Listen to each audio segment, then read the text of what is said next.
And that there is the sound of a countdown finishing off. I'm Dan Fradenburgh. This is the REI Rocks Review. You're over there. What's going on today? We are going to be reviewing Andy McMullen's presentation from the REI Rocks Summit. And of course, I'm going to find it. But I guess this is a great time for me to go ahead and share my screen and do something a little bit different here. Let's present, and then I hit this, and then I hit this one right here, and then I go share.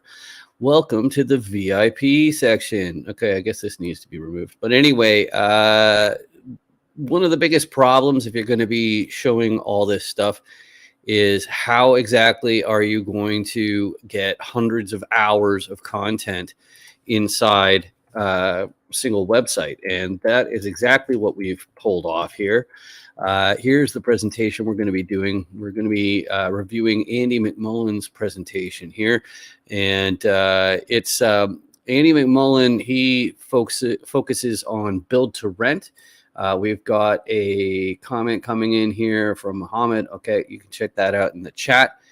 But we're still waiting on Jason Williams and Angel Williams to get here. But I hope you enjoy this presentation. I should let you know, let me get my face bigger here again. So we watch these summit videos at 1.5 times speed. And the reason for that is because it's important to learn how to consume this information a whole lot faster. Specifically, what I'm talking about is if something like you might have the same problem that that I have, which is that there are only so many hours per day, and things aren't like when you're trying to consume more content. Okay, here comes Jason here. When you're trying to consume more content in a smaller amount of time, if you're really going to get that personal growth, then watching at a faster speed is much better. But Jason, how you doing today? I'm good. I couldn't find the link to get on. You put it in a different place today. Yeah, it's and Angel, did you pass it along to her as well? I did, Yeah. keeping us on our toes. Yeah, there you go. And here she is. Now we can celebrate. Don't worry, we've been doing great. But Angel, do you want to give a quick little rundown on what we do on REI Rocks Summits in case, well, summits more accurately, the reviews? Yeah, absolutely. So basically what we're doing is we are looking through some of the presentations that we've had over the past 7 summits now. Wow.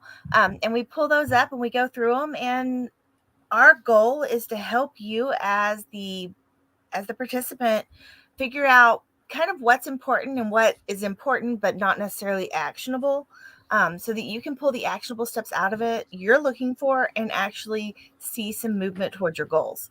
So it's a really neat way to learn how to consume the information, because it's I remember the first time I could highlight in my book, and of course I paid for that book, but I could highlight it and I didn't know what to not highlight because it all seemed important. And so really our goal is to help you figure out what to highlight and what's important, but you don't necessarily have to highlight. I absolutely love it. And I've already, that's the wrong button. That's not the right button either. That's the right button. I've already pulled up the presentation and I gave a little run through on how the VIP section works, which is where all of this content comes from. But again, this is Andy McMullen's presentation from our most recent summit, and we're going to be watching it at 1.5 times speed. So let's get started. We'll pause it whenever there's anything clever for us to say.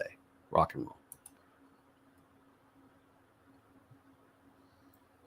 Hey guys, it's Angel, and you are here for the Spring Summit. This is the REI Rock Spring Summit, and I truly hope that you have been just eating up all the information that you've got here on this side of things. There are probably 35 hours of content that is open for you. You've got 3 days to view it at your own leisure. Oh, and by the way, there might be this magical little QR code or link that gets you the VIP subscription, which comes with a VIP upgrade to get you over to the live site for free. So if you're there, there's QR codes probably everywhere. If you don't find one, email us. We will make sure that it comes to you so that you can get over to the live side and join us there. But again, there's tons of content here too. And the person we're going to be talking to right now is Andy McMullen. And if you've been looking to diversify what you're doing, or maybe you just want to learn a little bit more about what's out there, he's going to talk about build to rent. And build to rent is super hot right now. So Andy, I'm going to turn it over to you.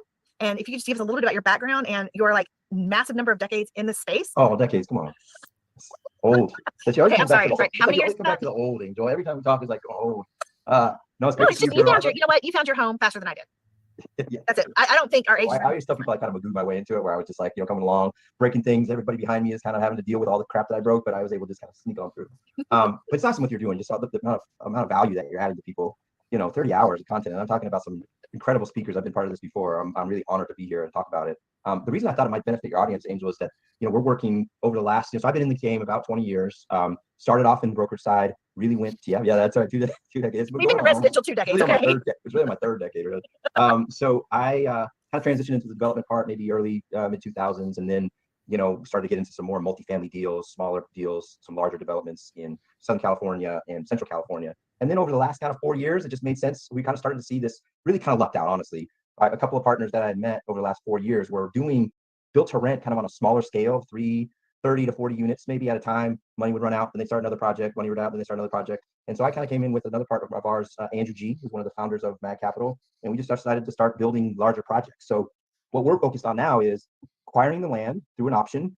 Then we'll go and we'll build out, do all the entitlements, then close on the land, do the horizontal, which is basically streets, roads, utilities, and then we'll get to the unit builds. And so for the project that we just closed on yesterday, we'll be building about 240 units, all single family, basically what we call horizontal multifamily. So we'll buy them with amenities, we create amenities, build all of that, and we manage it just like we would a multifamily project. So you're like building a subdivision, That's but right. instead of people buying the lots and building the homes, you keep it all and they rent the homes.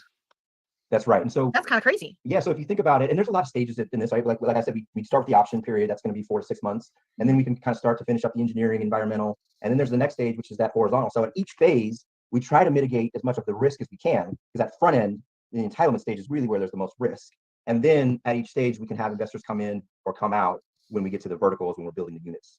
So what we started to really look at, Angel, is like, let's focus on those areas where a lot of the bigger BTR builders are going, because we know that there's an exit strategy at each phase. And we know that they've kind of done a lot of the homework, and we know that there's an exit strategy at the end that will take us out if we want to, or we can refi and basically, keep our investors in, those that do want to stay in.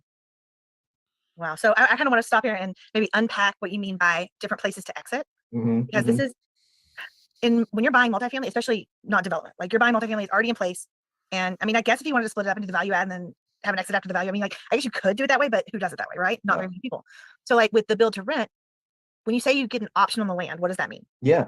So, build to rent's been going on. I'll just take a little step back. Build to rent's been going on for a long time. The same guys that kind of screwed us up with the loans in the 2008s and 10s, they were basically buying all of these scatter site, homes for 50 cents on the dollar. They were trying to market those, manage them in, various counties. So you had 200 units, but you had them spread out, right? That's a management nightmare. So we started, when they started building, and as you know, Angel, there's been very little building. That's why we have such a large, supply of units now, depending on who you talk to, 2.5 to 4 million worth of units. But kind of what we figured out is like we could be really efficient building them right next to each other in certain markets. So in the South, it's a lot easier to develop, right? When we were doing stuff in Venice Beach, you have the neighborhood council, which is just as powerful as the city council, which is powerful, the mayor, and you have all these kind of pieces and puzzle pieces that you have to solve. Same with San Diego, same with most markets. In the South, we were targeting these municipalities that are a lot more favorable with the mayor. We can talk to the mayor, the city council, we can get these projects approved.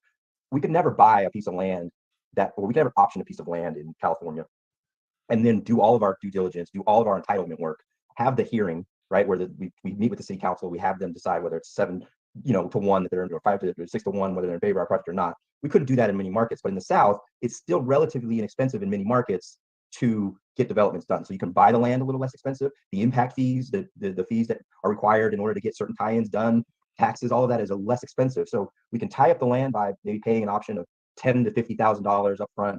Let us go through the entitlement process. By the time that we've bought the property, after the end of that 4 to 6 months period, the project's already entitled. So we have no more hearings, we have no more city approvals. The next thing is now you got to do your formal, engineering. You've done a lot of that kind of preliminary stuff, formal engineering, formal environmental. That's about another 5 to 6 months. At that point, when that's all done, you're shovel ready. You're ready to basically start the project with all the infrastructure. So I don't know if that explained it or not, but that's a really long process. Yeah, well, as Angel says, what a great time to pause it. That's a really long process. And so, Jason, you're our chief underwriter. The fashionista side doesn't apply as much to build to rent as, with our company or whatever. But when it like what hits me when I hear these parts is it should be easier. I feel like it should be easier to build more. Like if people are putting like a huge chunk of their net worth and their livelihood into housing, then the fix of getting more housing should be a lot easier. And I know that we as landlords, we get a fair bit of flack in society over, where we are. But Jason, is that something that you have an opinion on? I figure that's probably why you went for multifamily instead of, like a build to rent or other construction side of this deal here, this business here. What are your thoughts? To be honest, I never really investigated build to rent before I met Andy. And so, I mean, when we found our mentor, he was into the acquisition space. Acquisition is for multifamily, acquisition for single families. It's all acquisitions. I never did a build up of a single family, so I have zero experience with that. So that's why we didn't pursue that route. And going after things that you don't understand is the fastest way to lose your shirt, quite frankly. Absolutely. But yeah. So, but we're friends with Andy, and we're eager to build that relationship even more. This is the REI Rocks Review. We stream live on YouTube, on LinkedIn, on Twitter, on Facebook, every Friday at 11 a.m. Let's continue, and we're watching that 1.5 times speed because that shows you how to actually consume pre-recorded content faster, so you can often get more value out of it than you can even a live event. But let's continue. Process. Yeah, and you're doing how many of these a day, Angel? Like, how do we keep this light? How do we keep you, engaged? I want to make sure that this is not, dull economics class that you and I sat through a lot of them. I didn't think they were dull. So. Yeah, I know you probably enjoyed them. Well, you have fun in anything you do as long as you're talking to people. Probably right. The reason I think it's interesting now, especially because what we're seeing in the multifamily space, and we still like multifamily. We bought, a portfolio last year. We still are looking at other opportunities. But when you just think about it kind of, logically, that we got these rates going up, we got cap rates that may or may not come down. Let's just come up. Maybe let's just see. And as you know, in most multifamily deals today, you can't pay cash flow for that first year. And in most deals, maybe two. The investor should be, they should be pretty wary of any deals that they get in because they're probably being exposed at some point where they're getting these distributions that probably are not helping them execute on the plan that they promised. So we started to see that. Then this kind of added factor, which we could have never really foreseen. I mean, certainly we saw suburbanization that was happening before COVID. People like their space. We saw kind of the millennials. They certainly don't care about their, picket fences like we do. They just want new stuff and a doggy door, right, and walking trail. So those are things were somewhat predictable over the last couple of years. But we could have never predicted this affordability gap now, where you've got, mortgages now $700, $800, $900 more this cycle than they've ever been. One, but then the amount that they'd be paying in rent, right? So anybody that could be purchasing, do they even want to when you've got that kind of spread? The other thing is, I think if you're looking at where rents were historically, in the last cycle, they basically didn't tip down. They kind of regulated maybe a little bit nominally, but not that far.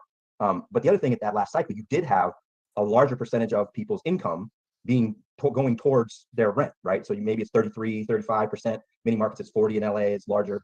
But now where we are as in the South, we're still in that range of maybe 26 to 29% of their income, which makes it a much more viable product for people to, afford.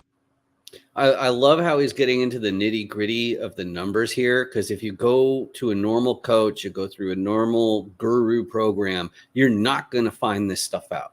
It's going to be real estate, rah, rah, rah. And it won't be like, hey, here's the terrain right now as far as like what people are dealing with in order to get into this business. And for us to be able to share this stuff with you in the audience every single week, we have to have a way to keep our lights on. So I want to remind everybody that this space could be yours.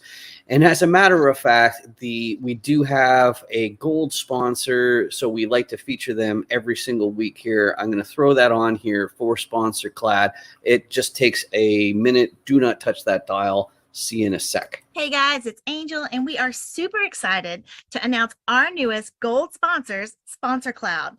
If you're wondering what Sponsor Cloud is the one-stop shop for sponsors to automate, to delegate, to execute every aspect of their syndication projects, from affordable PPM generation to investor relationship management to fund administration and compliance, exclusive capital raising networking events. Plus, for the REI Rocks community, they're going to offer free migration and customer success services when switching from another provider. That's like a $2,000 value. So contact Sponsor Cloud, contact them today and see how much time and money you can save. You can visit them at sponsorcloud.io/contact and make sure you let them know that you're part of the REI Rocks community, because these sponsors are the reason why we are able to continue offering affordable and low cost, no cost education, summits, information, knowledge, experiences, all of the things that we're able to find and bring to y'all. It happens because we have sponsors like Sponsor Cloud. So check them out, see how they can help you out. And Sponsor Cloud, thank you. All right. That was really awesome. And of course, we're always reviewing the REI Rocks summits, and all of this content that we review comes from that. Maybe I can throw some more triangles on her face and you can say a word or two about that there, Angel. Once you unmute. I'm sitting here going into it and nobody can hear me. So what we've got with our REI Rock Summits and with the VIP subscription package is you get access to all of the content that we have from every summit we've ever done. That's like 400 hours of content. Even if you watch an hour every day, you'd still have leftover content to view. That's a massive educational opportunity, and you get it for less than $20 a month. I have heard it's increasing because we are getting so much content that they're about to charge us for a larger library. So we're going to be bumping up a little bit, but you're still looking at a massive amount of content for a very affordable investment. So it's just awesome. And I'm really happy that we have this to offer to y'all.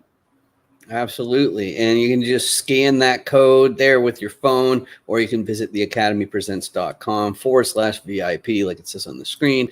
This is the REI Rocks review. We are reviewing Andy McMullen's presentation on build to rent.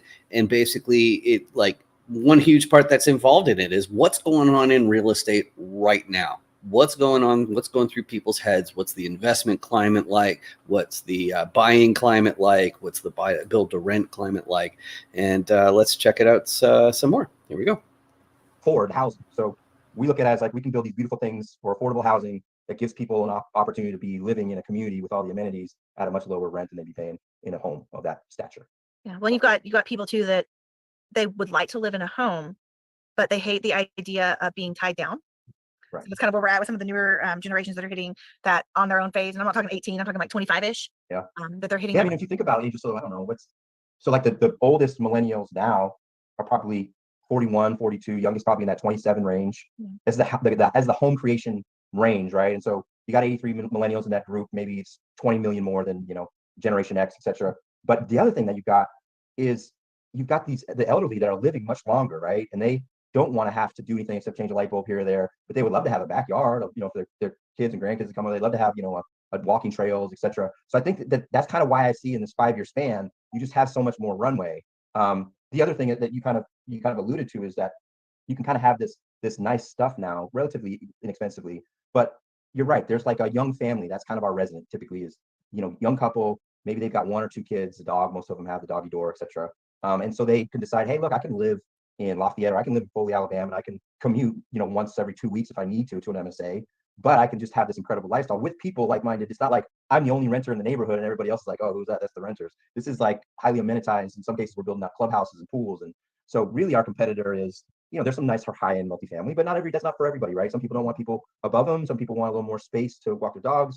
Some people don't care as much about the clubhouse and the pool, and they just want open spaces. So that's why I feel like this market is a lot different than that kind of 2008 where the music just completely shut down. No, and I think that you're giving opportunity to people that they might not have it before.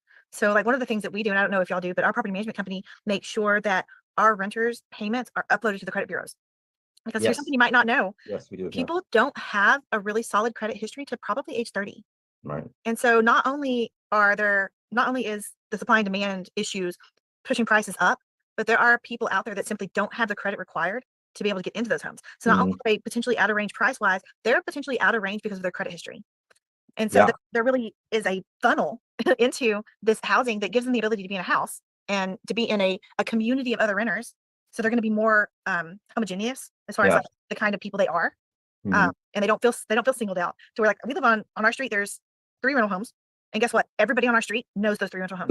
That's right. Yeah, that's kind of what that's kind of for. And I think we're probably doing, I'm on my 3rd decade, you like to remind me, but I also think that now that I've talked to more and more people, I've talked to more and more people, I don't know that they value that much the home. They can buy businesses and crypto on their phones. They can buy into these passive investments. Like, my wife and I bought our first kind of fixer in the early 2000s in Redondo Beach. And I think it would have been more fun to have like cool tech where I could come home and I could just have my phone, turn on the heat or the air conditioning or whatever. I could basically, live in these areas where we had the dog and the open spaces.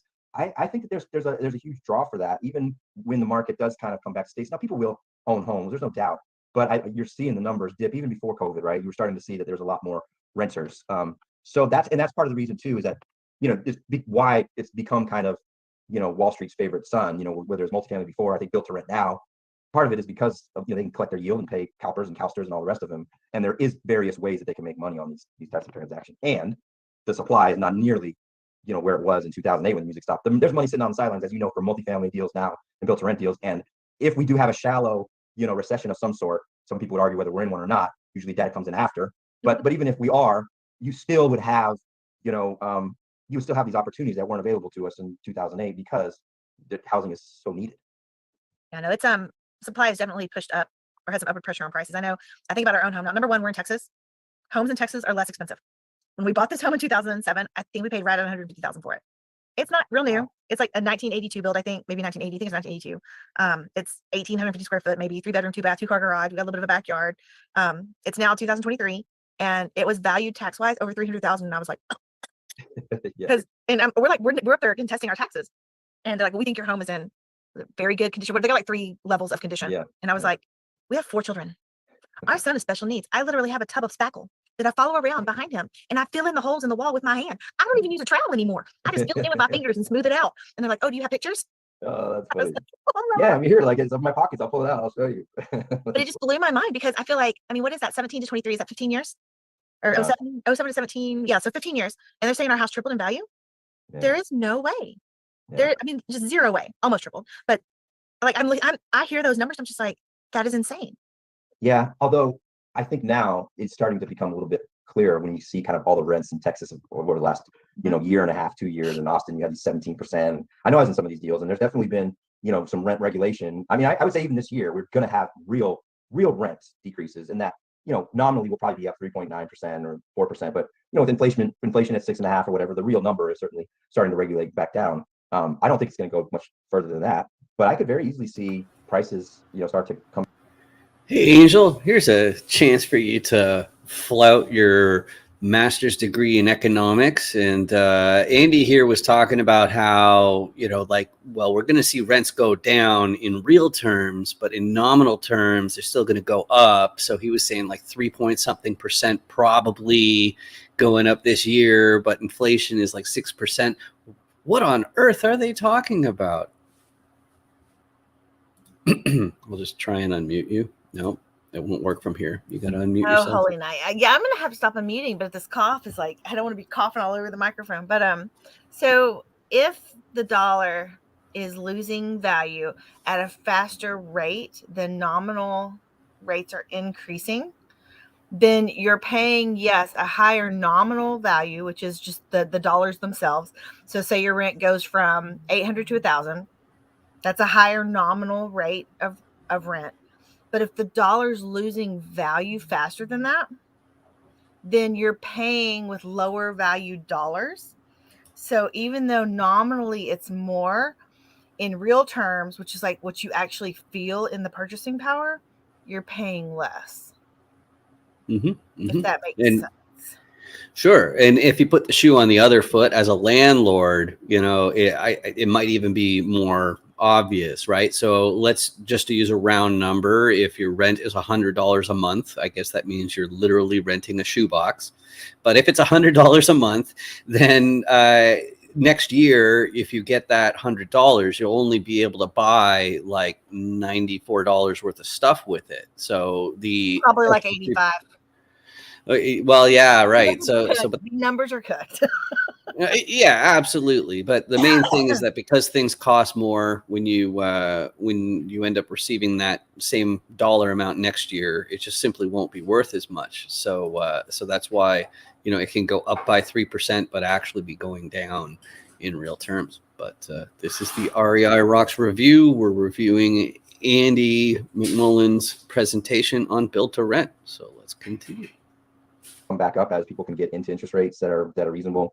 I'm starting to see a lot more builders in areas that we're looking that are buying down, you know, rates, or buyers that are even just getting in, knowing that they're going to be able to refi in 2-3 years. They can just I'll just pay a little extra now for this couple of years.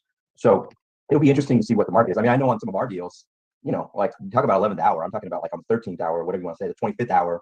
The bank calls after I signed it and they say, hey, look, sorry, I know you signed the bank docs, but we got to bring the, you know, the loan to cost down from, you know, I think it was at 80 down to 75. And now if we were to do it again today, it would probably be at 65%, right? But those are, I mean, like, what are we going to say? We're a small developer. They're basically taking, this is the largest debt fund in the world. They're taking their, you know, cues from Goldman Sachs that says, hey, look, you want this warehouse line to remain a warehouse line. You better get these loans back under control. So there's going to be definitely some, you know, adjustments. I'm be curious to hear what you guys are seeing on some of the stuff that you're buying as far as interest rates. We've gotten really fortunate. On this last deal we did, it's not the lowest rate out there. It's like 6.75, but there were 2 more rate increases after we were told it was 6.75, and they did not go up. Interesting. Yeah, that's the other part of that people don't necessarily consider, is that with each rate increase, yeah, many times it will, but it's really based more on the supply demand. So they're kind of monitoring how many loans are going out there, and if you can't get any new people to be buying these, getting into these new loans, then you're just going to regulate down itself. And I think we're starting to see at least that part of it is regulated down, where inflation isn't where it is.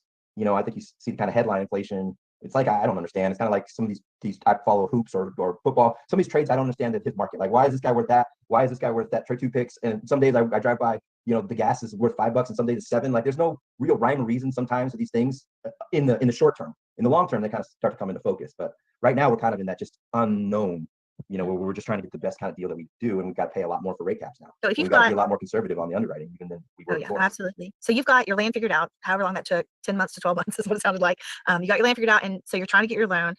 And so you've got your loan and you start building. Yep. Because I'm assuming you're kind of like everybody else. There's like a close amount and then an amount that you have to raise to actually get things going. Yeah. Typically. So yeah, go ahead. No, so I'm thinking, like, if you could have an exit after getting all the land set up, do you have to have at least 1 unit built before you can exit on that horizontal start piece? No. So in other words, there would be buyers at each phase. So let's just say we just closed on the land. We've got it now entitled. So basically we could build I think we're at 151 unit project in Alabama. Okay. So that's already been approved. City already signed off on it. So now we could package that up, sell that to another developer, right? So now we basically created the value of getting the entitlements done before we even close on the property. So we're buying at raw land price.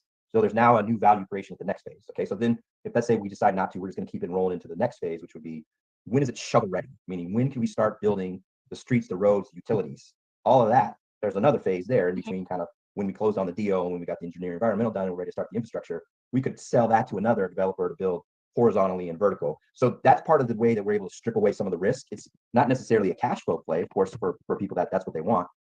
Now, I do think there's an opportunity for people that want to get into build to rent to invest as lenders, because in that case, you know, maybe you're not taking the upside, but you're taking a monthly or quarterly check, you know, for your 9-10%. That might be a safe way with this right operator. But yeah, I mean, to answer your question, there could be, we wouldn't have to build any units before we start selling off the horizontal. We could just sell all the streets, roads, utilities, everything as one subdivision before the next, you know, developer comes in and builds vertical. So, you know, in our particular case, for one of the projects in Lafayette, we built we got all the infrastructure in. We still don't have the streets, but we had some outer lots that we could build so that we could actually show, like you mentioned, what are these going to look like? So we have 8 houses. They all rented, you know, relatively quickly above where we thought in pro forma. Certainly other things are happening, right? Some expenses went up, but overall, pretty good experience for the investor. But now, yeah, we keep. I just want to pause it there, and I had an epiphany, and don't worry, I didn't hurt myself. The thing that jumps out to me is like when I keep on harping on gurus and coaches in general and stuff like that, and you keep on finding programs for people to get into commercial real estate or flipping houses or whatever. But one thing you don't see is this is how you get into construction, that's not an angle. And I think you can see why. It's because like you have to understand several different plays. Like a typical syndicator would only understand, like how to do value add deals or how to do stabilized deals. But you're not going to be talking about, okay, how do you buy raw land? How do you get it entitled? How do you then decide, okay, well, do I pass this on to another developer or do we end up developing it ourselves? But the main thing that I think all of this has in common, and I think particularly in construction they have more, is you got to have motivation. You got to have people in your circle who will actually keep you going. And that is my segue into mentioning the mastermind. So Jason, I'd like to say that the mastermind in many ways is your baby. Do you want to say a thing or two about what we've got coming up next month? Yeah, I wouldn't say it's my baby. I think it's all of ours. But we are opening up our second half of the year. We'll be beginning in June, so next month. We are accepting applications, and we are limiting it to no more than 12 people because we do not want to turn this into one of those guru masterminds where you pay us a lot of money and we go up there and actually teach you how to do things. Instead, this is, as Angel likes to put it, a group of CEOs helping you level up, or how do you say, Angel? How do you put it? Oh, okay. So the way I think of the mastermind is it's basically like this group of CEOs from top-notch companies, and they're all getting together and discussing with us what we can do to level up our businesses. And it's amazing because the hive mind mentality that happens in the mastermind is just, it's unbelievable. And until you've experienced it, it's really hard to understand and be able to talk about. Yeah, I completely agree. It's the other thing too that I think is huge is conflict of interest. And when you hire a consultant or a coach or a guru or something like that, it's in their best interest to keep the coaching going. Whereas when you're in a mastermind, you're with other people who they're ultimately consulting. Like you have to be mentally prepared to help other people with their business the same way that they're going to help you with yours. But I think it's just a really exciting prospect to be with people like that. And once again, if you scan this QR code or you go to theacademypresents.com/mastermind, you can see the application to join and get more people who are ahead of you in building their business and figuring out what you can do for yours. Yeah, well, and I would just make another statement right there with that. Even if you only have a little bit of experience, you're still going to add to the group, because there's times when I hear a question and I forget when I didn't know that. And so hearing those questions helps me look back and realize that, man, I did something I never want to do as a teacher. I forgot where I started. And so those questions from people that are newer in the space help us go back and make sure that we're not starting out at a level that's too high for everybody in the group to understand.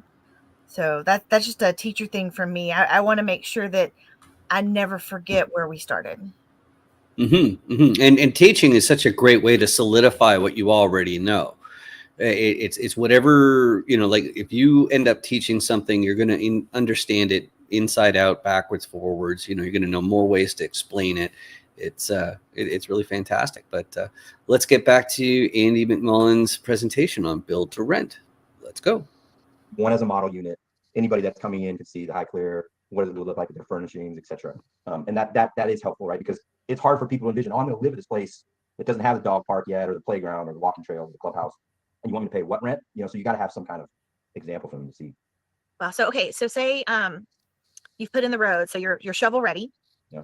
And you decide, hey, well, so when I say shovel ready, I'm saying before we put it in the road. So shovel ready is what I consider the very first day of horizontal construction, also called infrastructure, also called streets, roads, utility.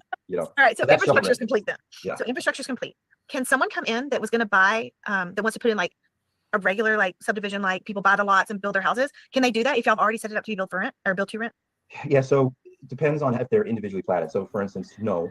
I'm going to pause it again there just because I think a lot of people don't understand the value of their own money to people who are dealing with big money. Okay, so we're talking about deals that are in the millions, tens of millions, even like beyond that. So like regular people are like, well, I can't own real estate. You know, I'm not a millionaire, something like that. And it's simply not how it works. Like even if you are an accredited investor, aka a millionaire, high net worth individual, you're not going to be putting $1 million into every single deal, or at least not of your own money. You know, like it might just be like 50K, 100K, 150K, whatever it is.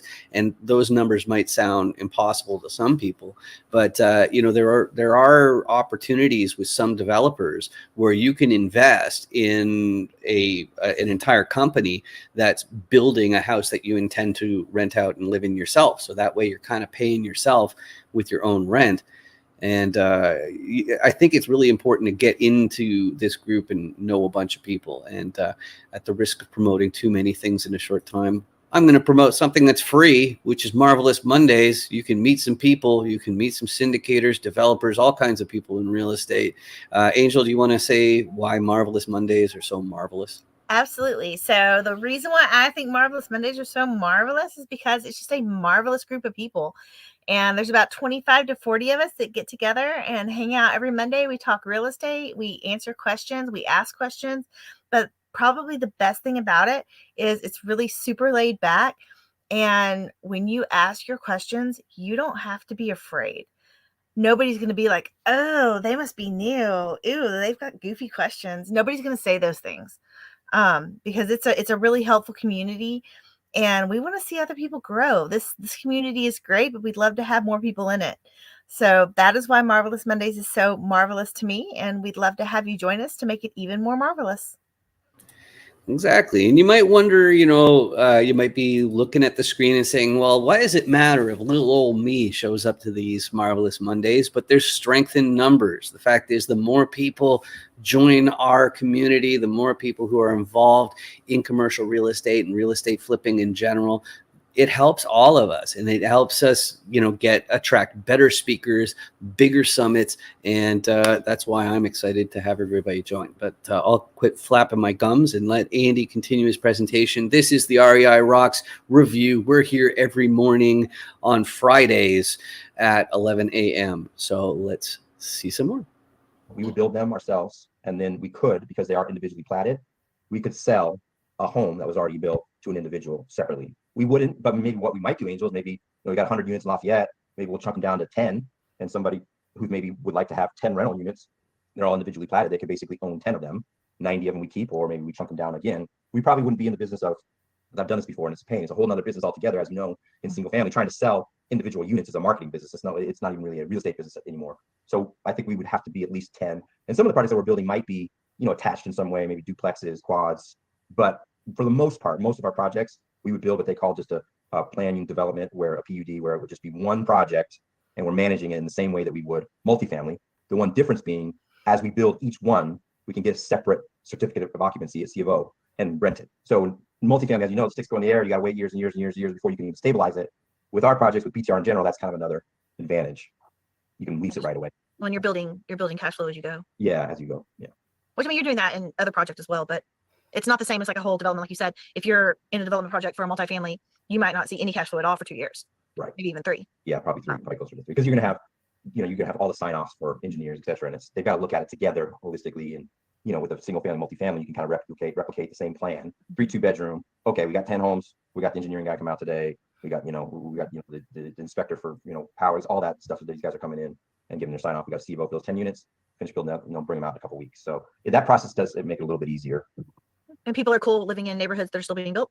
Well, for the most part, but again, this kind of comes back to how it's so much different than the last cycle, right? You know, maybe not in 2008, maybe not even in 2012, because there wasn't these units. Now they're like, whoa, I've got, you know, I'm working now at this factory. They just opened up the glove factory, where they got these Amazon distribution centers down the road, and I got 2,000, 3,000, 4,000 jobs.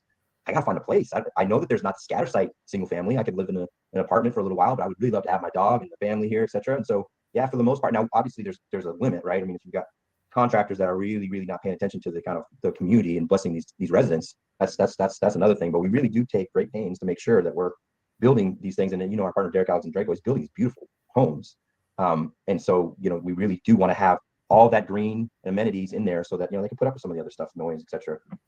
But yeah, I think it's more of a supply thing than it is, could I go anywhere and rent a place peacefully? I want a new house that I can, live in. So I'm going to have to put up with a little bit for the next, few months.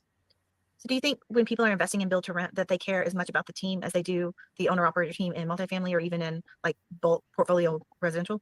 I think it's important. I think it's important for both. I mean, you're talking about, so much of what we do, Angel, is I talk about this with my buddy all the time. It's like there's probably two things that if you're looking at an operator, and we know that we've invested in deals as a passive, and maybe we look back and we think we didn't have this.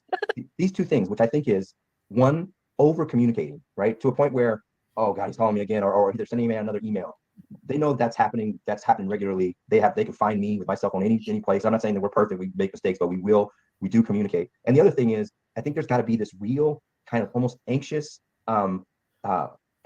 desire to move things as quickly as possible. Like the speed with which you're operating. Development it's so critical, right? Because you have weather delays, you have things that happen, you have price changes. There's many pieces up to the puzzle that are kind of coming in, but you've got to have a propulsion czar who's moving these things quickly through the process. And I think when I look back at some of the passive deals that didn't go as like they should have, that I invested in, or maybe partnerships that I had before, there wasn't that propulsion in the same way that it should have been. And if people aren't thinking in that way, like, oh, this is keeping me up at night that we're a month behind, then obviously I'm not expecting the operators that are in my deals to never sleep, but I also am expecting them to be moving things forward quickly. And I think that probably resonates with your experience as well, right? Oh yeah, there seems to be a lack of urgency across the board. Yeah. And I think about like when I was younger and when I was in school, I would always hear from my instructors, an emergency on your part does not constitute an emergency on my part. Mm-hmm. And I think about that, and I think about like in some of our own projects where it's like, we've been waiting how long for this to get fixed? Right. I mean, like, I think about, then I think back to like our residential stuff, and I'm like, if we need a roof fixed, or we need a new fridge, or we need to do something with flooring or a stove, if there's something, we start calling, or we have the property management team start calling and getting these things taken care of. Right. But and the answer should never be, well, I'm waiting on this person or that person. It should be their responsibility, right? That's not an acceptable answer. If like the appliance isn't coming from this group, then you got to have an alternative solution, even another alternative solution. And those operators that I've dealt with, that are fantastic at what they do, there's contingency plans in place. And of course there's delays, they're not superheroes, but you're not going to have many days where, I don't know, right? There's going to be a plan in place. And that's the same with bad news, right? And we've all had to deliver it. And the next question is, okay, so what's next? And you can't just deliver bad news. And I had a friend who was investing in his neighbor, investing in a real estate deal. They just sent him a form letter that said, sorry, they had to get basically all the reports up to that point. He missed a couple because they weren't as good at getting reports out. Everything's fine, everything's good. And then he gets a report from a form letter that says, hey, look, there's a capital call for another 20% of your investment without any explanation. I mean, like, I understand capital calls. I still think they're death knell of many operators because it's kind of hard to get your reputation if you've got it. But if you're doing it right and you're coming up with a plan, it makes sense. Things happen. That's a different story. But no plan, no explanation. It seems there's probably people listening to me on this call that are thinking, well, duh, right? Of course, Andy. This is why are you telling me this? Duh, of course. I'm just telling you, investing in a lot of deals because Angel wants to work on her project and she's looking at the next opportunity. And the last thing that she wants to do after she spent 2 hours on the phone with me and 8 other people today is to come home and write her, report and communicate with investors. And that's why that part isn't in place. I don't know how we even got down this rabbit hole. So you always do this. Go on this topic, but I think. No, but I mean, I think this is something really important right now because I have several friends that have told me that they've either had another deal capital call on them, or they're having to put, or contingency wise, starting to put money aside so that they don't have to do a capital call. And we see it. Expenses are up. Our properties are all bills paid. Yeah. And we're looking at expenses going up, and it's scary. And so now we're in this mode of, where else can we find revenue streams? What else can we do? Because in my mind, you can't just bump rents all the time. Right. That can't be your only thing. And I think that's even true with what you're doing with build to rent. I mean, you can't just continually bump rents. There's add value. And so that's the thing. Like there's money to be made. You create storage that people need, right? You create opportunity for people to get their cable, everything in one place. You create, there's, pet rent, all of those things are additional that if we try to leave out of the underwriting to a certain degree that we can kind of benefit from. The other thing that I think that we benefit from in build to rent space is that the operating expenses are much lower, right? They kind of in that 29 to 32% is kind of the average. We try to underwrite in high 30s, but value add projects would be in that 50% range, some cases maybe a little bit more, some cases a little bit more, I mean a little bit less. But what you do have now is that spread, that margin is a little bit easier to attain. When you got new stuff, there's a lot of risk along the way because things can happen, but you do have that kind of margin. And just like that, I've been struggling to find a good spot to say it's like, hey, I'm sorry for teasing you, audience, but we aren't going to show the entire presentation. You're going to need to subscribe if you want to see the whole thing. And fortunately, there's hundreds of hours of more stuff that's just like this and just as varied, all that kind of stuff. But we need to do the doggy bag so that we can finish somewhere close to on time. Jason, you know, I haven't given you that many times to talk today. So what are your takeaways of this presentation? What really stood out? Just the whole process of building, getting shovel ready, getting the horizontals, and then all the vertical stuff, and it's interesting to me. And both of you guys, yeah, go ahead, Jason. I've been creating a underwriting model for ground up, and so this just helps me visualize how the numbers need to work and stuff. Yeah, and I was about to say that you guys have done 20 years of single family, and honestly, when it comes to strategy, it's because I worked for a guy who was flipping 10 houses a month for 6 years. You know, like exit strategies. They were beaten into my head, you know, as far as like you can't just have one play.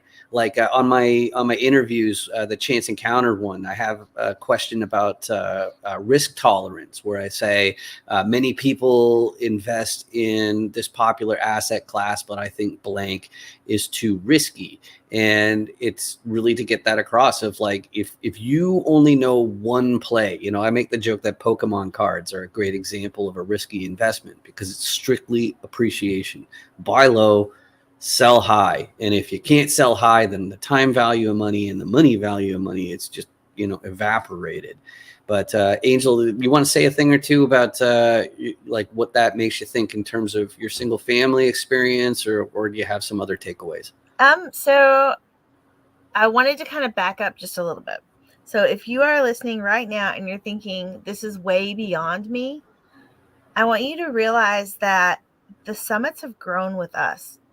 So as we've been in the space and we've gathered more experience and learned more and gotten more knowledge, the people that we're speaking to, the people that are coming in as speakers, they're leveling up too. So with the subscription, you get the first summit, you get the second summit, you get the third summit, you get the summits where we were really picking up steam and we were learning ourselves. So don't think that this is too many steps ahead of you, because it's not. You just need to go back to the beginning and catch it from the start, because it's going to give you a lot more information. You're going to feel a lot more secure about what you're listening and learning. And as for like the stuff that Andy's talking about here, I think probably the coolest things about hearing people that are in different spaces is some of the crossover. There's still a lot of crossover. Yes, there's new stuff too. And I would say that anyone that's looking to get into development, find a friend that's already in the development space, because I think it's one of those